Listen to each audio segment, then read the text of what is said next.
So, there is a lot of debate out there over which is better.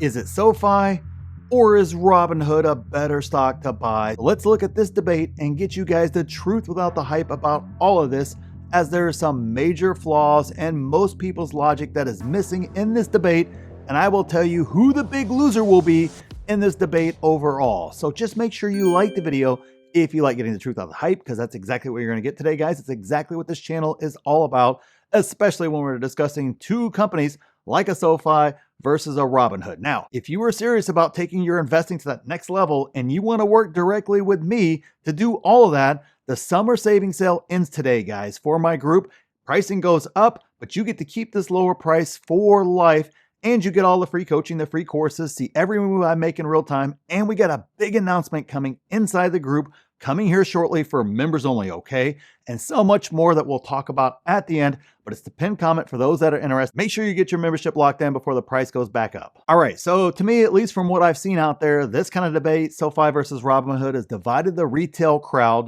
those of us, right? It's kind of divided us out there.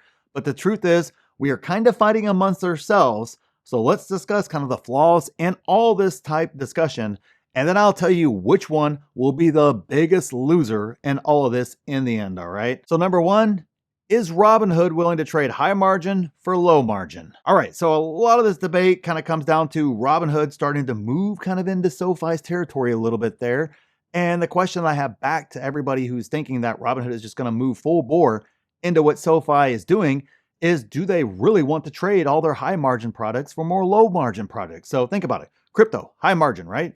Brokerages, high margin for sure. Options, prediction markets, and all the other games along with all that are high margin businesses for Robinhood. Are they really willing to take on a bunch of lending, which has a much lower margin than, obviously all those products do?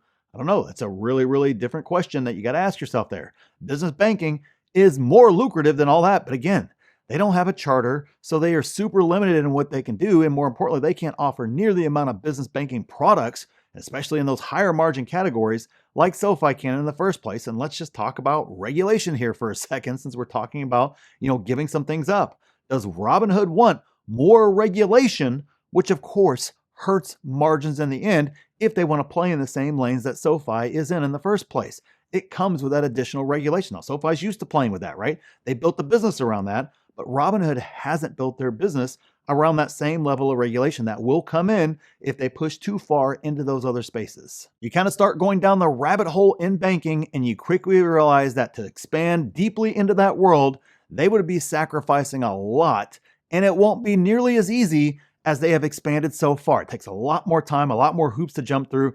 It just basically, everything that Robinhood does really, really well, it kind of goes against that. Now, SoFi, on the other hand, can expand into Robinhood's lane very easily, and it actually increases their margins and requires very little infrastructure in order for them to execute towards, because they don't have to jump through all the different hoops because they already are in the first place, right? They're moving into easier business lines. Now, I'm not saying they're going to do it as good as Robinhood. I'm not saying that they're any of that, right? Robinhood seems to be incredible at that sort of stuff. But one jump is far easier than the other one to make, which may determine the winner in this debate here. But we got a lot more points to get to. So let's go to number two, which is they are not taking from each other. One of the biggest, beliefs that we believe sometimes as a small investor is that in order for Robinhood to win, or if Robinhood jumps over into the same things as SoFi, they're going to be taking from each other, right? If SoFi jumps into Robinhood's lane, they're going to be taking from SoFi. I have no idea where that comes from. They are not taking from each other the vast majority of the time. People are not switching from SoFi to Robinhood for this and then Robinhood to SoFi for that. Their audience is people who are using legacy style banks, looking for something that's much better, much easier to use in the first place. Or they're getting new customers who are just now coming in, who have never really had a banking or a brokerage relationship before, and this is their first. They're not taking from each other. These aren't saturated TAMs where, especially when we're talking about online banking and everything else, and specifically what they do, fintechs all the way around, it's not saturated at all. They're taking from legacy players far more than they're taking from each other. I'm not saying there isn't some overlap, but it's very, very small. But yet to us, and a lot of the narratives and a lot of the discussions that happen around it, it's as if, oh man, if Robinhood's revenue goes up by 100 million in a particular category, well, that means, SoFi's has to go down 100 million in that same category, which is just silliness at this stage. That is not how it works at all. They are not taking from each other the vast majority of their TAM as they grow them. Both companies are growing it. Obviously, the ridiculous growth rates for both companies. It's not coming from each other. It's coming from legacy banking and from a TAM that has not yet been tapped by anyone.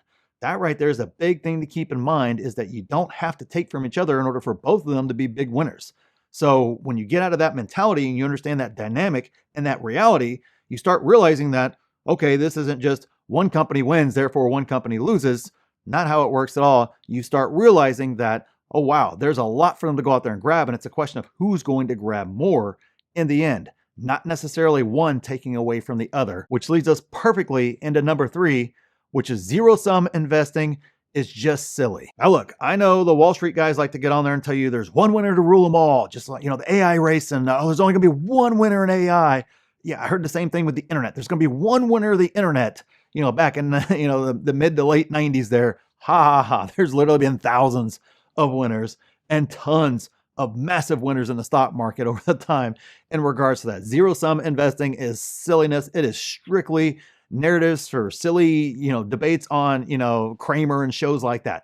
It's one of the dumbest things that I ever see. But the idea that there can only be one winner and then everybody else loses after that, and only one company's going to rule them all, and all this other silly stuff like that, it's just one of the silliest discussions you can have. And somebody who wants to go that route, I immediately know they're either not serious about investing, they're just simply pushing a narrative, trying to get a following, whatever the case is. I guess it makes for great content, but I don't invest for great content. I invest to make money in the end, and I know that I can make money 100 different ways. You can go at it 100 different ways, and both of us can still make out like bandits in the end. It is how investing works. So don't get into those debates in regards to zero-sum investing and, basically, SoFi's going to go bankrupt and Robinhood's going to, make trillions, or vice versa. Silliness. You hear that sort of stuff, just kind of move right on and don't deal in those type absolutes, those zero-sum games.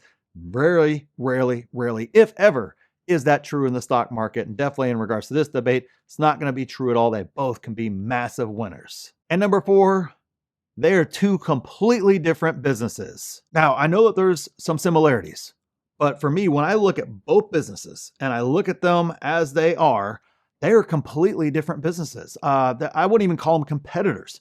They may compete in particular product types, but I would use Robinhood very differently than I would use SoFi if I was going to use those two businesses as a consumer. And then looking at the business lines, the way they do their accounting, the regulation around them, every single piece around them, they're really two completely different businesses in the end. Robinhood is not a bank and cannot play in all the ways that SoFi can in banking.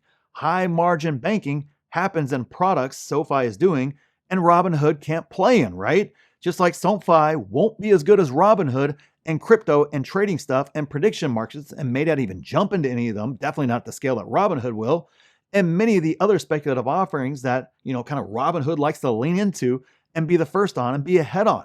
That's not going to be SoFi at all. They run their business completely different. They tend to take their time, let stuff play out, and Robinhood just basically pushes and kind of lets the chips where they fall, per se, right?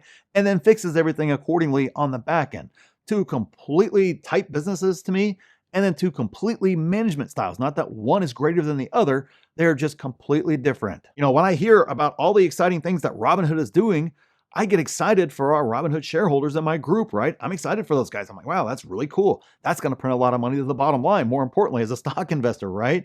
But not once do I think, oh no, SoFi's in trouble. I better, just start really assessing whether or not I want to be in SoFi or not because Robinhood's doing that. It just never crosses my mind that way, because to me, they're two completely different investments and two completely different businesses with completely different goals, time horizons, everything else. And I still don't see any reason why folks are making this into an either or discussion, right? But you got to have a winner in this debate, right? But you also have a loser. So let's kind of jump to that. So who will be the big loser in this debate? All right, the answer is actually quite simple, but kind of follow me here all the way through. This will all tie together and make sense, okay? If I told you, let's just say, 15 years from now, one was up 1,000% and the other is up 1,100%, about 100 percentage points more. Did anyone really lose in that scenario? Now, sure, one did do better than the other. I would agree there.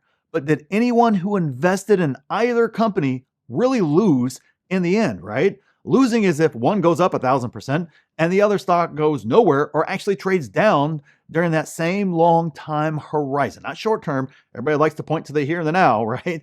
Or just simply what happened last week or last couple days or whatever the case is. No, over the long time horizon, you know, if one went up 1,000%, the other one went down 1,000%, or I guess you can't go down 1,000%. The other one went down 25%, whatever the case was.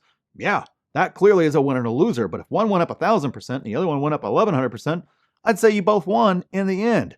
Now, to be very clear, I don't see either one of those companies, you know, one exploding and one trading down into the oblivion forever. I don't really see that at all in regards to either company. So to me, the big loser is the person who thinks only one can win and the other must lose in order for that one to win, because that's the person who is going to miss out on big money long term. Because if they really have that mentality, the moment that their horse struggles, they're going to be the ones that are selling low and then of course buying high on the one that happens to be riding high at the time, right? And then of course playing the same exact game over and over and over again. You guys have seen it. Obviously, we've all done it before. I've done it before, so I'm not saying I'm not guilty of it or anything else of that nature. Of course, every investor's done that at some point in time, but that is where that loser is going to be. Now, another loser in this scenario is someone who thinks they can trade in and out of each to millions over the long term. Those folks are actually going to be the biggest losers over the long run. Now, not in the short term, right? I agree there. You can win in the short term with that strategy, but over the long run, statistically, you will underperform everybody who just bought and held either company or who hold both companies, right? I really like both companies. Both companies are doing very well, and I think both companies will do very well in the future there. So don't be the big loser. Don't try to trade yourself to millions and all these other silly games like that where everybody thinks they can time the tops and the bottoms. Don't do that. That's how you end up being the big loser over the long run. Just simply buy and hold great companies. Don't get caught up in all those games or any of those other narratives that we discussed here in this video, and you're going to be just fine. And the summer savings sale ends today for my group, where the price goes up and you get to lock in your price for life. Your price won't go up, where you get to see everything. You get your free courses, free coaching, be a part of the best 6, 7, and 8-figure Discord out there, live Q&As with me at least weekly. Obviously, we got the live coaching that goes on in there. I put out 3, 4, 5 videos a week just simply for my group. Of course, we go live anytime any chaos happens out there in the market. Guys, there's so much involved in the membership. Check out the pinned comment, see if a membership's right for you. And we got something special coming for our members only. So check that out. Make sure you're a member. Check out the pinned comment, see if a membership's right for you. And click this video here if you want to see exactly what I'm buying in this market. And click here to see my exact plan for this market. So thanks for watching, and we'll see you in the next one.